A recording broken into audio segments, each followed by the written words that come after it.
Baturage b'intara y'Amajyaruguru n'iy'Uburengerazuba muteraniye hano, reka ntangire mbasuhuza. Nimugire amahoro.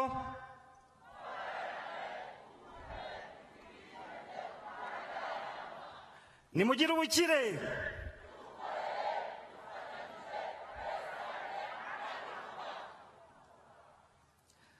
Banyacyubahiro mwese muteraniye hano, baturage b'intara y'Amajyaruguru n'ab'intara y'Iburengerazuba, mumfashe twakire nyakubahwa Minisitiri w'Intebe ndetse na nyakubahwa First Lady n'ibyishimo byinshi dutewe no kuba baje kwifatanya natwe muri uyu muhango wo kwita izina abana b'ingagi ku nshuro ya 20. Mumfashe tubakirane amashyi n'impundu nyinshi.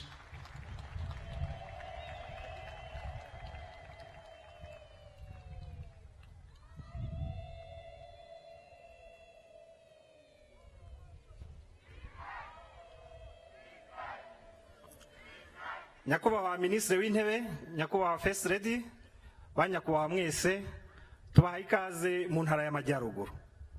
Uyu munsi abaturage b'intara y'Amajyaruguru n'ab'intara y'Uburengerazuba bishimiye kubana namwe muri uyu muhango wo kwita izina abana b'ingagi ku nshuro ya 20, aho abana b'ingagi 40 bagiye kwitwa amazina.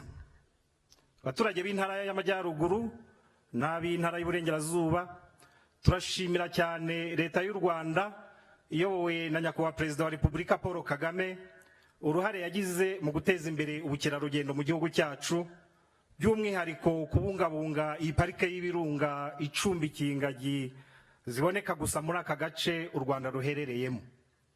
Umutekano w'izi ngagi urabungabunzwe ku buryo buhagije, kandi burya iyo zifite amahoro ziribaruka kandi zigakamwa amadovize. Baturage b'intara y'Amajyaruguru ndetse n'Uburengerazuba, mumfashe muntiza amashyi dushimire nyakubahwa Perezida wa Repubulika Paul Kagame udahwema gushaka icyateza abanyarwanda bose imbere.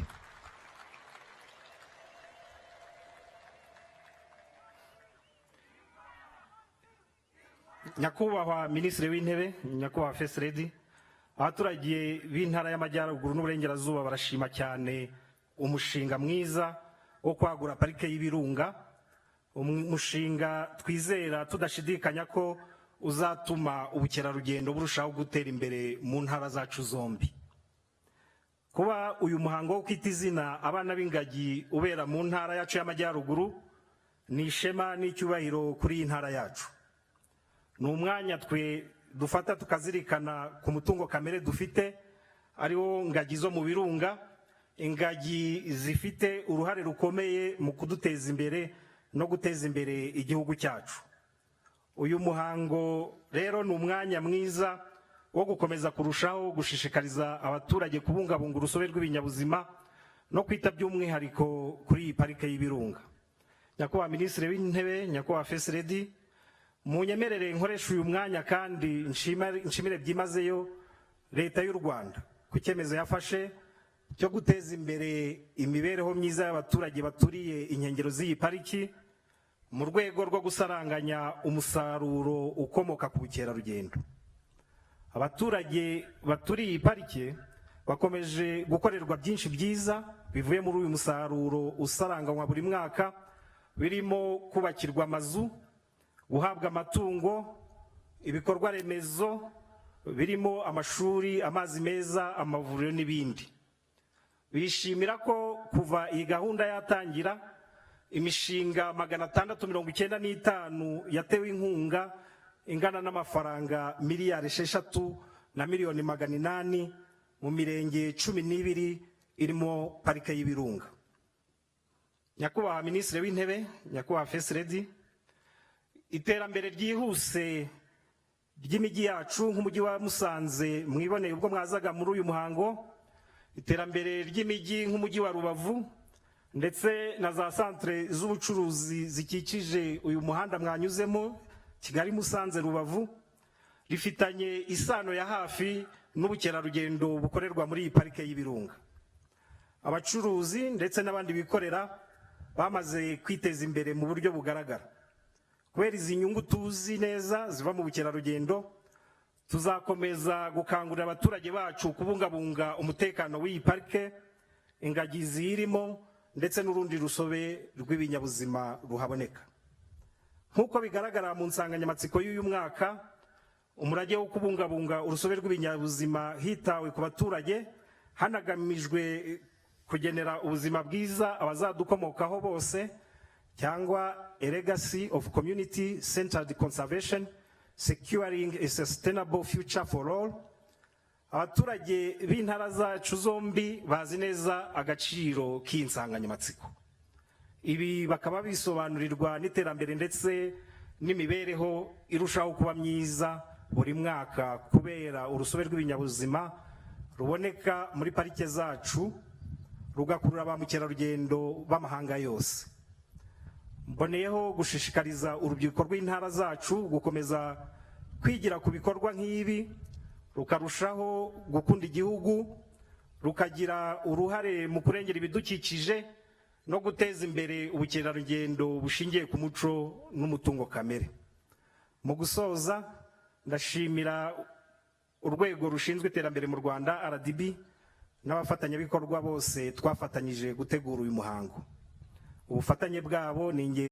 Today we celebrate the birth of 40 baby gorillas born from the families of Izina, Muraho, Iwa, Kwita, Mexico, Muwaza, Akasha, Amaworo, Musirikare, Nambara, Sabine, Pablo, Titus. Fellow friends, let us celebrate together. Salvation is life. And I, Mother Nature, sustain that life with all my might. From the foothills of our marvelous volcanoes to the birds in flight across my illustrious sky. Wowe batanga mundu bakinigina Nyarugina, Imana y'isanzure ihamagaje abana muri uyu munsi w'ivuka ry'abana ba Nkima ngo dusangire ubunyano bwo kwita izina. Sheltered in the foliage of my trees, our beloved gorillas thrive in their natural habitat with joy and dignity. Ndi umugano kironguraha ngo ndabara ibiguruka n'ibyiruka ngo nimushake murare sanzure ryashimye uko mwuzuzanya. Protect and preserve. Together we are stronger. I am Gabo, voice of the forest, the silverback. Welcome to my kingdom, our fortress, our home. Welcome to my kingdom, our fortress, our home. Today, we name 40 babies on these majestic hills. Life is water, water is life. Everything is connected. Walk with me. Let's protect this kingdom for all of us. Hambere imyimerero ry'abantu mu misozi miremire y'ibirunga hagaragaye umukobwa utagira ukwasa, Abanyarwanda bamubonye bamuhimba Nyiramwiza wo mu birunga. Ntibyatinze nk'abandi babyeyi yaje kwibaruka arabyara.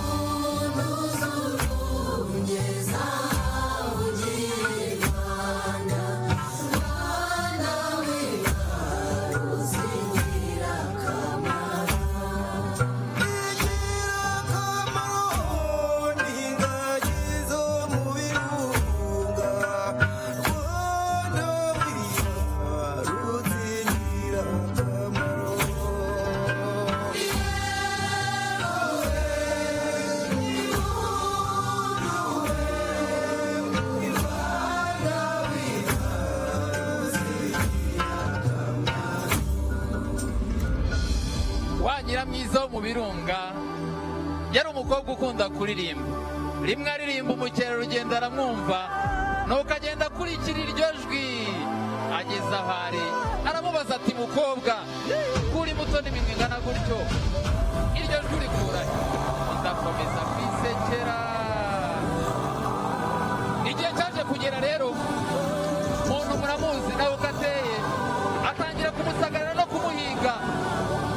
Ndavuga barushimusi, ariko u Rwanda rurahagoboka ruti mwoye musigeho.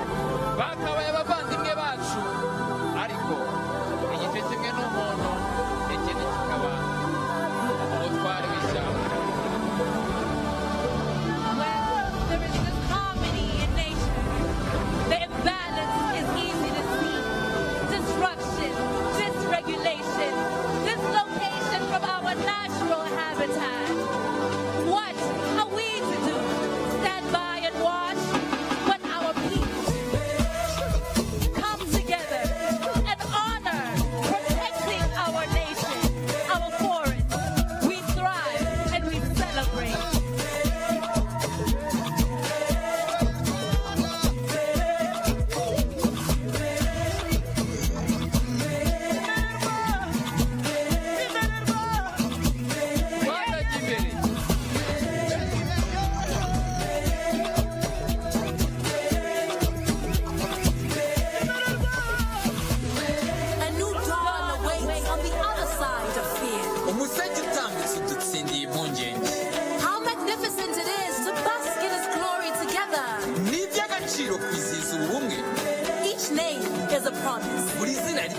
twahaniwe Now n'isezerano. look around, tell me, do you feel it? The vow, the legacy is calling us to lead with intention. Take heed. Hey, dengera ngurengere nangiritse bazwe nkunda ngukunde mpangayitse sinyagwe. Icyo ni Ikihango.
Let's celebrate 20 years of Kwita Izina. 20 babies have been up a name today. Twizihije kuzuzanya.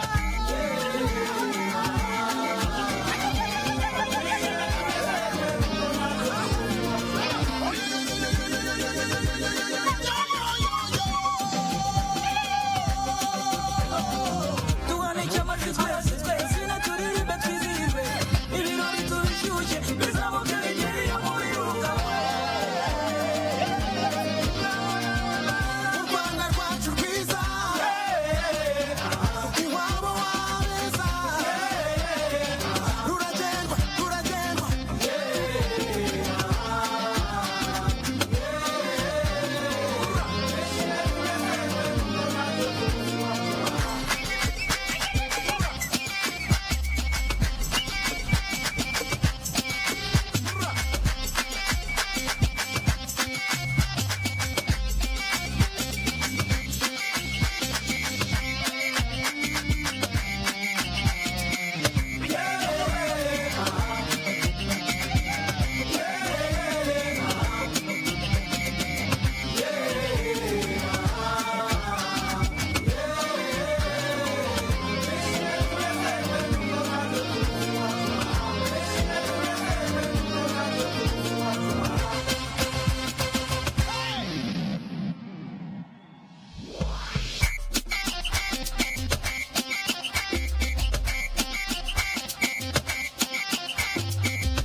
mwabimenye rwose, reka twongere dushimire cyane itorero Mashirika kuri uyu mukino mwiza batweretse kuri uyu munsi. Mubampera amashyi menshi cyane. mu kubita amazina ariko ntabwo ari byo tuzirikana gusa, turazirikana uruhare rw'abaturage, uruhare rw'abarinzi ba parike ndetse n'abatembereza ba mukerarugendo. Bose uruhare rwabo nibwo rwadushoboje guhurira aha mu birori nk'ibi ngibi twishimira abo bana b'ingagi 40 bavutse. Now, as we stand here a whole 20 years in, it's important to take a look back at where it all began. Our first group of namers takes us back to the origins when rangers and trackers named baby gorillas as a part of monitoring efforts. We will now turn our attention to the screen for a video featuring 8 rangers, veterinarians, and researchers from different national parks, each naming a baby gorilla. So let's take a look. Twerekeza amaso kuri ekran ziri hafi yacu. Muraho, shimishijwe no kwita izina ku nshuro ya 20. Umwana w'ingagi ngiye kwita avuka mu muryango Hirwa, nyina ni igihembo, amwise mushumba mwiza. Iri zina risobanuye ubwitange, umurava byacu nk'abashakashatsi, abarenja ndetse n'abaganga b'ingagi mu kuzibungabunga, aribyo by'ingenzi kugira ngo izi nyamaswa zidasanzwe zibashe kubaho. Murakoze. Muraho, shimishijwe no kwita ingagi ku nshuro ya 20.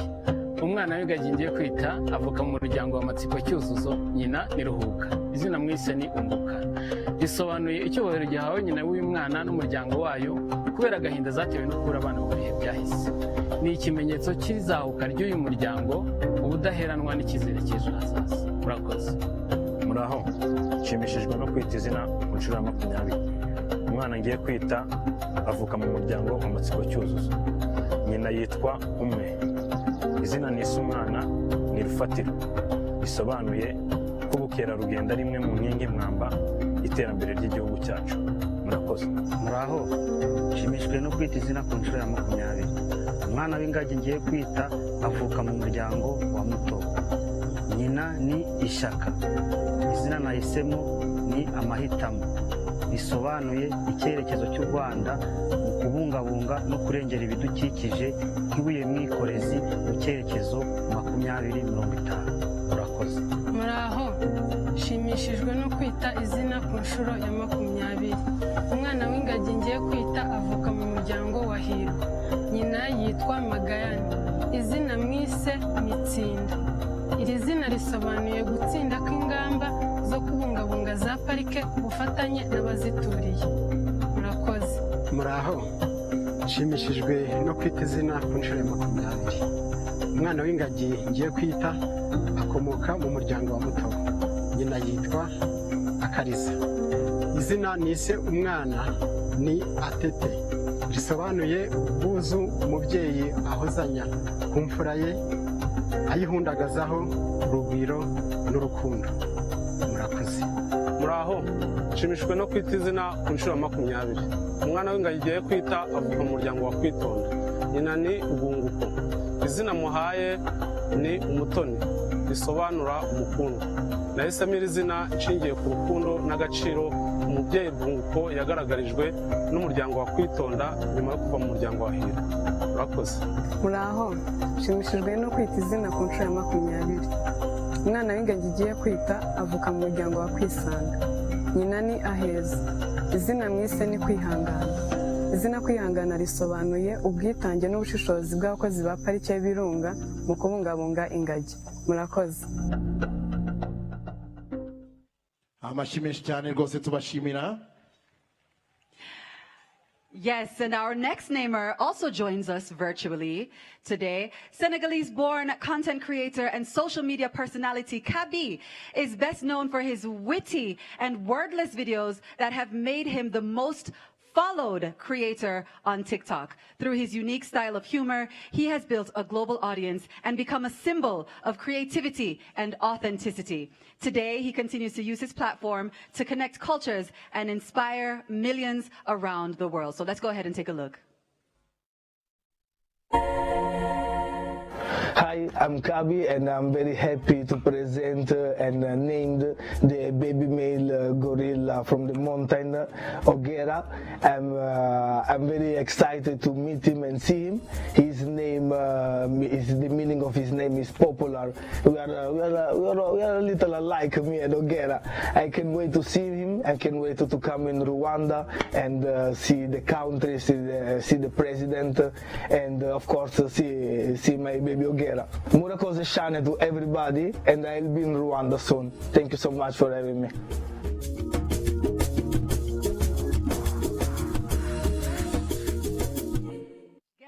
The moment has come. We'll now be introducing the next set of esteemed namers who will be joining us on stage and in real time right here in Kinigi. This year's incredible group of namers include royalty, philanthropists, entrepreneurs, leaders, artists, athletes, and conservationists, to name a few. So it's our honor to introduce them to you now.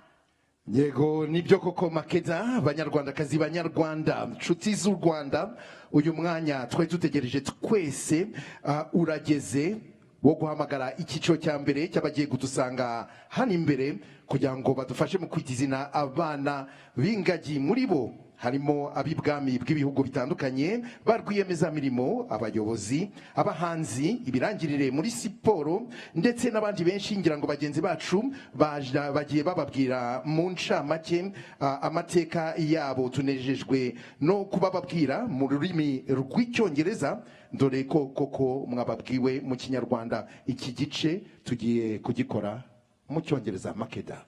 Now we'll be conducting this in two groups of namers. As we introduce the first group of namers, we ask that each namer stands and gives us a little wave when you hear your name called. After each namer has been recognized, we will invite the first group to join us on stage to present the names that you all have chosen. Thank you very much, Makeda. Let's start with our first namer. Our first namer is Ingeborg, Princess of Schleswig-Holstein. Amashimesh cyane tumwakira. A big round of applause.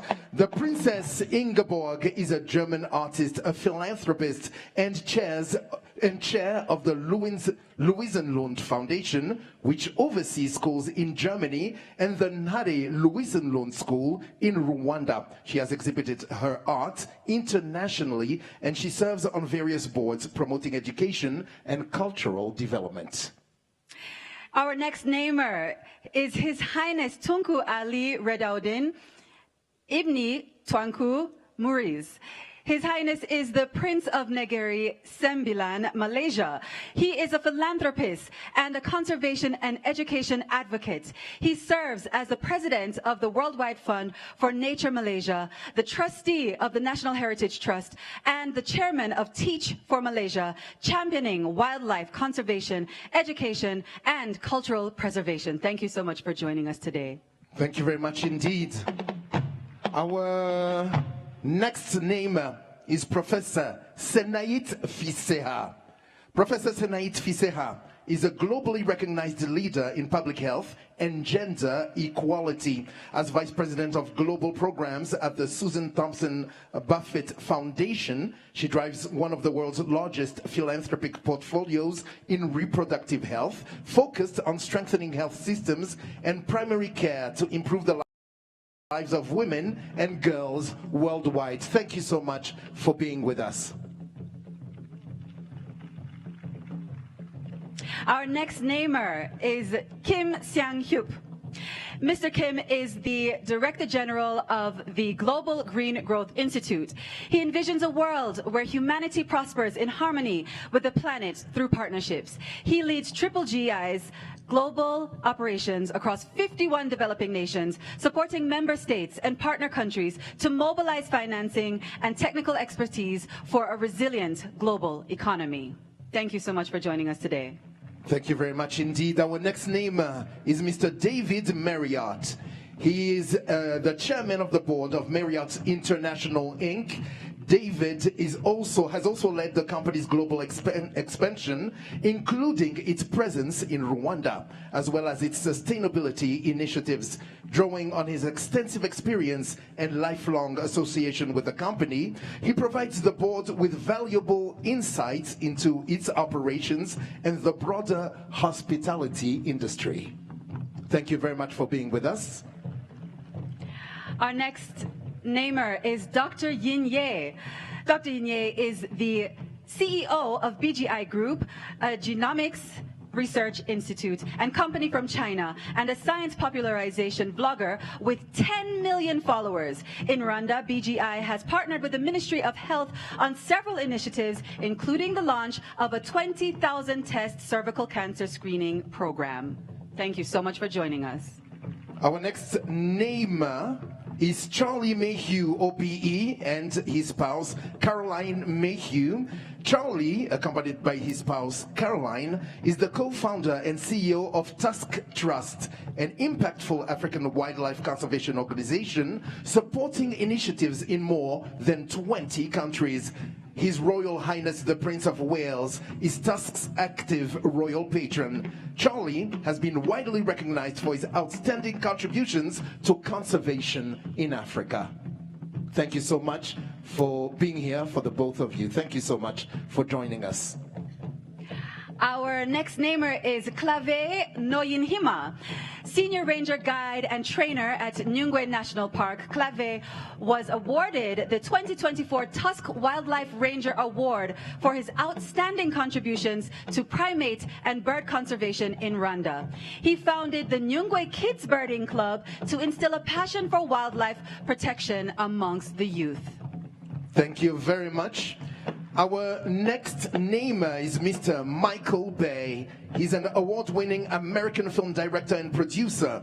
Michael Bay is globally recognized for his dynamic cinematic style in blockbuster hits such as Transformers, Armageddon, and Pearl Harbor. He's a passionate animal activist and champions several charitable initiatives such as the Make-A-Wish Foundation. Our next namer is Michelle Yeoh Tot. Academy Award-winning actress Michelle Yeoh Tot is known for her versatility and captivating film performances. Beyond her acting career, Michelle is also a UNDP Goodwill Ambassador and supports the Wild Aid campaign, advocating for environmental protection and conservation. Thank you very much indeed, Michelle Yeoh Tot. Our next namer is Jean Tot.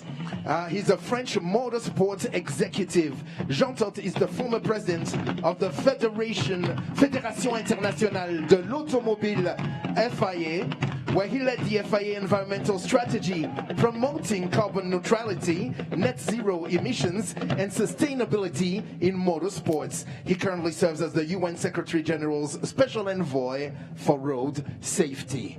Thank you very much, Jean Tot.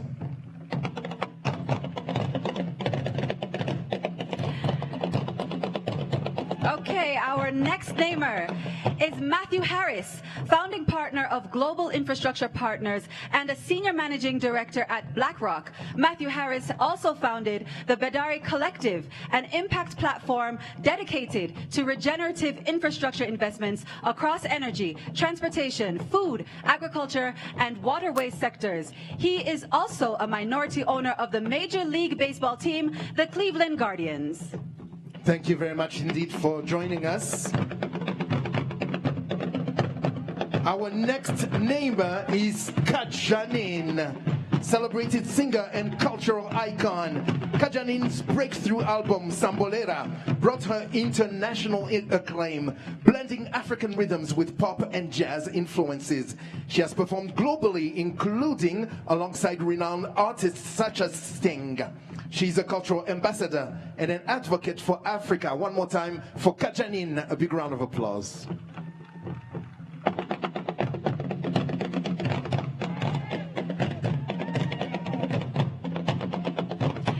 Our next namer is Matthew Flamini. Former Arsenal FC player Matthew Flamini is the CEO and co-founder of GF Biochemicals, a company he co-founded with the ambition of developing sustainable alternatives to oil-based ingredients. He also served on the Paris 2024 Olympic Environmental Excellence Committee. One more time for Matthew Flamini.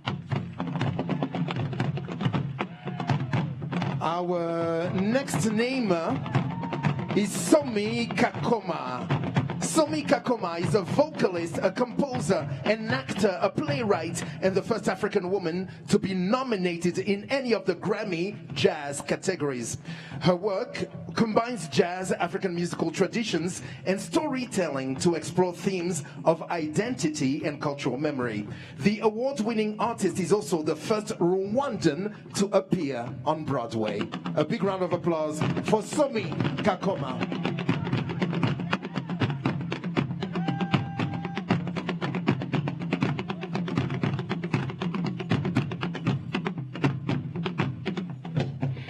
And a big round of applause for our first group of namers today. It is time for us all to be formally introduced by name to the newest, cutest members of our mountain gorilla family here in Rwanda. Muri uyu mwanya twiteguye noneho kwakira amazina y'abana b'ingagi. Iki cyiciro cya mbere bagiye kubidufashamo. Our very first namer is? Our first namer is Princess Ingeborg.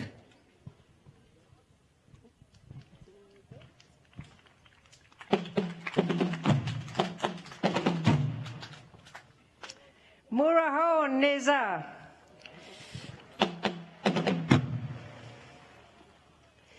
To this male baby gorilla born on 3rd of October 2024 to mother Iribi, I give the name Burere, meaning upbringing. This name was Thank you. This name was chosen to recognize Rwanda's culture and values that shape the nation, beginning with the family, the foundation of society in Rwanda and all over the world. I am so inspired by Rwanda's remarkable conservation journey to protect wildlife and their habitats, celebrated through this incredible ceremony which we enjoy all so much. I look forward to visiting baby Burere and his family in Volcano National Hill Park tomorrow with my husband. I can't wait to meet him. Thank you.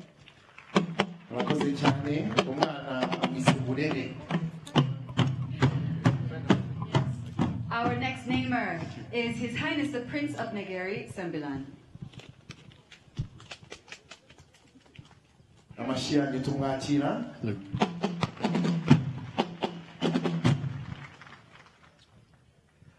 Your Excellencies, fellow namers, ladies and gentlemen, Muraho. I'm delighted to name, thank you. I'm delighted to name a baby girl gorilla, Naharungu, meaning companionship.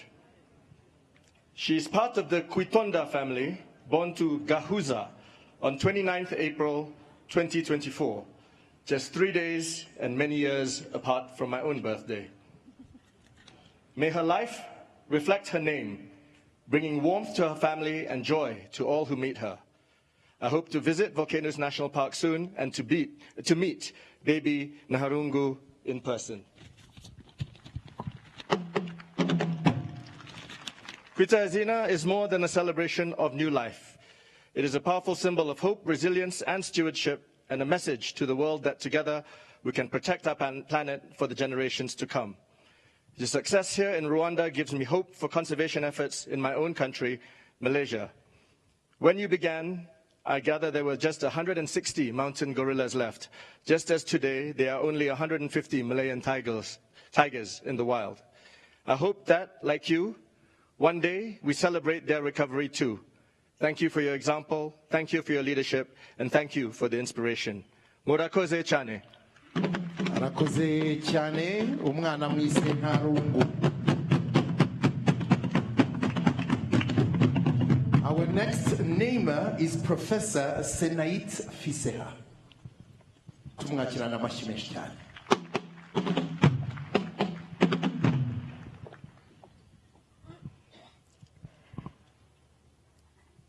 Muraho, neza. I'm pleased to name this baby gorilla Muizerwa, meaning reliable. She was born on the 20th of April, 2024, to mother Umucho. This name celebrates Rwanda's global reputation for reliability and reflects the country's steadfast commitment to fostering a supportive environment for private sector growth, investment, and sustainable development. Rwanda hasn't earned that reputation by accident. It is the result of an intentional and consistent investment in its people and the country. We see this in its remarkable conservation journey to protect wildlife and their habitats across sector: environment, health, education, technology, and innovation, to just name a few. As someone who immigrated to Rwanda from the United States and chose to become a Rwandan citizen, I continue to be inspired by this remarkable country. I continue to be inspired. Every day I get up and say, how can a leader consistently prioritize its people over anything else, any material stuff, and the same kind of commitment is extended to the gorillas? This is absolutely remarkable. So that's steadfast leadership and its commitment to doing what's right for our people and our continent is so clearly at display today. Murakoze cyane, and I so look forward to visiting baby Muzerwa and her family at the Volcanoes National Park soon. Murakoze cyane. Murakoze cyane, Professor Fiseha, umwana amwise Mwizerwa. Our next namer is Mr. Kim Sang-hyuk. Tumwakirana amashyi menshi cyane.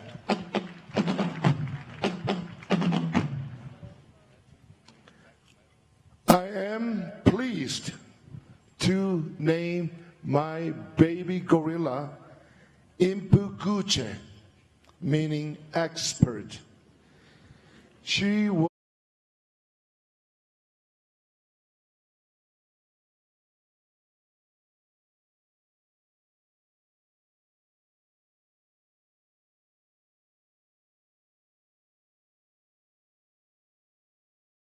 promotes women's empowerment, social justice, and health initiatives, including the Zero Malaria campaign.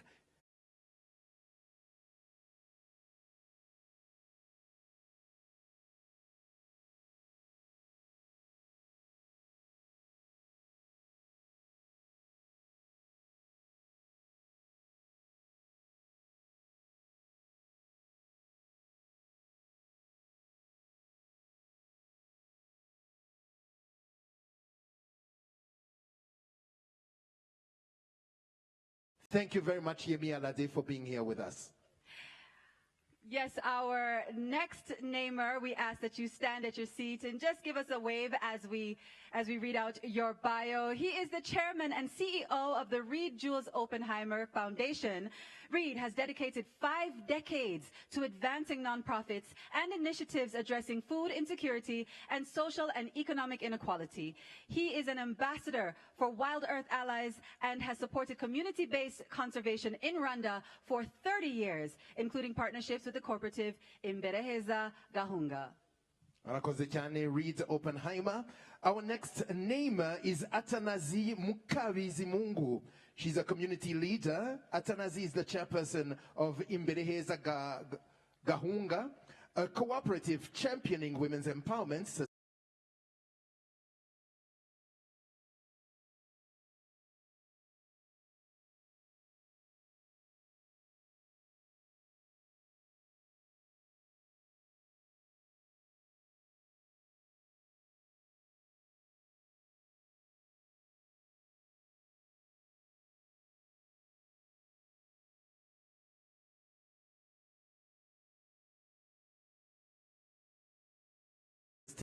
sustainable livelihoods and wildlife conservation in the communities surrounding the Volcanoes National Park. Her work has been recognized by the government of Rwanda and internationally. Our next namer is Dr. Edward Holt, CEO at EF Education First. Dr. Holt is dedicated to contributing to a better world and has spearheaded EF's impact work around the globe with a focus on transforming people, communities, and ultimately the planet. Thank you very much for being with us. Our next namer is Susan Senegal, co-founder and president of Rwanda Girls Initiative and the Gashora Girls Academy of Science and Technology. Susan is a passionate advocate for girls' education as a powerful force for breaking the cycle of poverty and creating lasting change. Thank you very much, Susan, for being here. Our next namer is Gagan Gupta, founder and CEO of Arise Group. Gagan Gupta is passionate about driving sustainable industrialization, renewable energy, and clean mobility across Africa. In Rwanda, he is partnering with the government to develop the Bugesera Special Economic Zone, and through his company Spyro, is advancing the country's e-mobility initiatives. Thank you very much for being with us. Our next namer is Camille Lebelo, founder and CEO of EcoPlanet Bamboo. Camille Lebelo has led major initiatives in Rwanda with the organization, including planting over 1,000 hectares, restoring riparian zones, and supporting biodiversity through key national partnerships. Thank you very much for being with us. Our next namer is Luis Garcia, retired pro footballer who played for clubs like Atletico Madrid, Barcelona, and Liverpool. Luis is known for his flair and crucial goals. Today, he works as a football analyst for ESPN and is the CEO of the Malaysian football club JDT. Thank you very much for being with us. Our next namer is none other than Bakary Sagna, a former professional footballer. Bakary Sagna made 284 appearances for Arsenal and 65 international appearances for France. He is now based in Dubai, where he spends time coaching and focusing on his business interests. Thank you very much, Bakary Sagna, for being here with us. Our next namer is Xi Jinping, renowned Chinese wildlife photographer. Xi is widely recognized as a pioneer in China's field of nature photography. He founded the Wild China Film, showcasing the beauty and diversity of wildlife while raising awareness for conservation efforts. Thank you very much for being with us. Our next namer is Lee Emke. Driven by a passion for gorillas and the communities that protect and coexist with them, Lee Emke works closely with groups like Gorilla Doctors, the Rwanda Wildlife Conservation Association, and the Dian Fossey Gorilla Fund. He contributed to the establishment of the Ellen DeGeneres campus of the Dian Fossey Gorilla Fund right here in Kinigi. Thank you very much for being with us. Our next namer is Suzanne Chin. For over 35 years, Sue Chin has advanced wildlife conservation through innovative design and education. Her work in Rwanda includes early ecotourism planning for Nyungwe National Park and supporting crane conservation with the Rwanda Wildlife Conservation Association. She leads design initiatives at the Bronx Zoo and serves on the board of the International Crane Foundation. Thank you so much for joining us today. Our next namer is Javier Pastore. Professional footballer Javier El Flaco Pastore won numerous titles with PSG Football Club, including Best Player of the League in 2015. Beyond his football career, Javier supports various humanitarian initiatives. Thank you, Javier El Flaco Pastore, for being here. We have next Ruth Fisher. A corporate attorney, Ruth Fisher, is currently the president of Perig Holdings, a private equity fund that invests in media and mobile companies. She also serves on multiple philanthropic boards. Thank you very much for being here. Our next namer is Vivian Ressler, a creative and philanthropist. Vivian Ressler has exhibited her work across the United States with pieces held in private collections worldwide. She also leads a private foundation that supports education and healthcare initiatives. And our final namer for today is Jean de Dieu Nionzima, a dedicated student at the Educational Institute for Blind Children in Nyaruguru district. Jean de Dieu ranked among the top 5 achievers in his O-level national exams.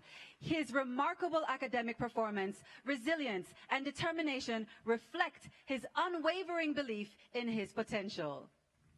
Thank you so much for being here. Absolutely, and thank you very much for our group too. Distinguished namers, we now request that you please join us on stage to name your baby gorillas. So if you just stand up and follow protocol, you'll be making your way here to the stage.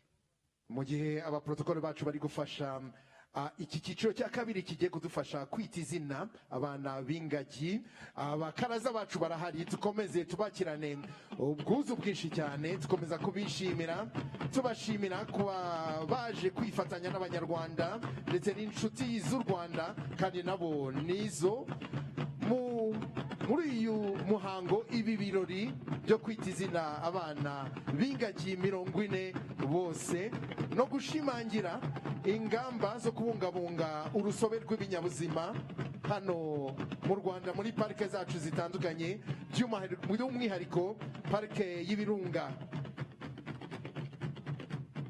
The minute I laid my eyes on the beautiful Kundwa, it was love at first sight. I feel even more gratitude to all the guides, the community, to all the trackers who spent hours to find the gorilla family before we did. Thank you so much, because it is the love that you have extended to the gorillas that they have been able to accept us into the family. I learned some languages such as and I feel like they are my family, and I love my baby Kundwa. Thank you once again. See you later. Arakoze cyane Yemi Alade, tumwongera amashi. Next up, we ask that Reed Oppenheimer make his way to name his baby gorilla. Nawe tumwakirana amashi menshi cyane, bose uko baza tujye tubakirana amashi menshi cyane. Muraho. I am pleased to name this young male Tangamara, meaning be safe and sound. Born on the 18th of August, 2023 to mother Muda Hinuka. This name reflects the incredible resilience of gorillas who now thrive in Rwanda's land of thousand towers, 1,000 hills, where towering volcanoes and nature flourishes. And nature flourishes here for one reason. It's because of the people and the leadership of this wonderful country. So I want to thank you all for that. Once on the brink of extinction, their revival is testament to Rwanda's unwavering commitment to conservation and to protect and people in harmony. As an ambassador for Wild Earth Allies, I am grateful to be part of their 30 years of collaborative conservation success in Rwanda. On behalf of my wife, Gabrielle, who couldn't be here, and my entire family, I'm honored to be in Rwanda with you all and to name a mountain gorilla today. We are proud to support the work with families living near Volcanoes National Park with a cooperative led by Anisie.